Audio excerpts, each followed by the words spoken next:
You're listening to the Show We Go Baseball podcast.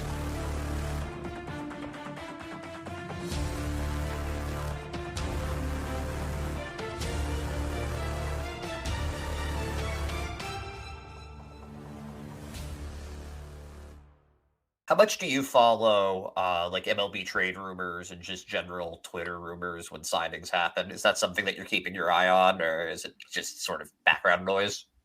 Yeah, sometimes. I mean, obviously, I was seeing where Shohei was going to go, and a couple of the other guys, and it's fun, keeping up on that stuff just to see where they're signing and who's picking them up. So, I think everybody does that. I mean, that's just baseball, and everybody that's in baseball loves baseball, and all the fans love seeing all that kind of stuff. So. What'd you think of the Shohei 700 million? That's not exactly immediate, but it's 700 million. Yeah, I mean, that's a lot. I mean, that's a lot of money, but he's one of the best players in the game. I mean, one of the best hitters and one of the best pitchers. So I mean, what more can you say that? Nobody. I feel like it's hard to put a price tag on that. You don't really know how much you can pay that guy. So very true. Have you gotten to pitch to him yet? I don't remember. I might have, but I don't think I have faced him yet. I could be wrong. I don't know. Were you one of those guys, just like me, that when you saw the tweet or wherever you saw it, you were kind of like, I got to make sure that's not fake news? I mean, nobody really knew where he was going. I mean, didn't know if he was going to go to Toronto, didn't know if he was going to go to the Giants, the Dodgers, or whoever it was. I mean, I think it was just crazy just to see how much money he was signing for. Yeah, it was getting a little nerve-wracking for a second there. We're like, man, like, he's going to Toronto, and obviously Juan Soto's going to New York. Like, you're not going to have too much fun this year facing lineups in the AL East. But it'll be fun. I love competing, man. So it's always fun, facing players of that magnitude. That's how my brain works. I just love to compete, and no matter who's out there, who's facing me. So if we see you get called into the eighth inning against the Dodgers this next year, and you have the eighth with Shohei, Freddie Freeman, and Mookie Betts, I'm like, this guy's got it. Let's go. All right. That's a closer mentality right there. I like that. And, you got to do some. You got 8 saves in 2022. You started 2 games.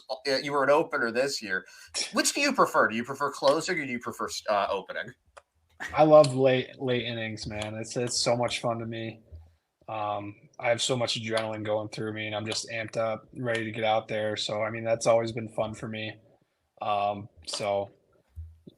Starting, never done it, in professional baseball, so I don't really know what it's like. I mean, opening's a lot different than actually starting the game and going out there and throwing 5 innings, 6 innings, whatever it may be. 80, 90 pitches. So I was gonna say, I didn't know if anybody actually enjoyed opening. I remember Joe Jake's quote when he opened a game in Boston this past year, and I think I asked him, I'm like, how was it? And he's just like, honestly, like I looked down for a second when they told me I was opening. I looked back up and I'm like, wait, I'm starting? Like, I haven't started a game since I was in like it's a little weird. It's a little weird, especially if you're opening. I mean, most you're gonna go is 2 innings, and most of the time it's 1 inning. And once you throw that 1 inning, you're like, oh well, I guess I'm done for the day. It's a little weird because when you're in the bullpen, you're amped up. For me, I'm pacing around from the 2nd inning all the way to the end of the game. Just because you just want to get in there. You don't know when you're going to go in there. You want to make sure you're ready and all that kind of stuff. So for me, I'm just pacing around, like getting antsy to get out there. So it's a little weird when you go out there for the 1st inning and you're like, all right, you're done. We're going to hand it off to somebody else now for the next 8 innings. I'm going to go into some random questions here. Okay. Now that you're a dad, I'm going to ask fatherhood and post fatherhood here. So, okay. It's going to be a 2-parter. So what was a guilty pleasure for John Schreiber before having a child and after? Man, a guilty pleasure before and after having a child. So I'm sure it Definitely. changes, right? It has to. Oh yeah, definitely video games for sure. Pre son, I played a bunch of video games during the season. And now, or in the off season. Now post, it's like I don't even touch video games. Okay, so it's one of those sacrifices you had to make of like, I can't touch that controller over there because I know I'm going to be in trouble probably. Yeah.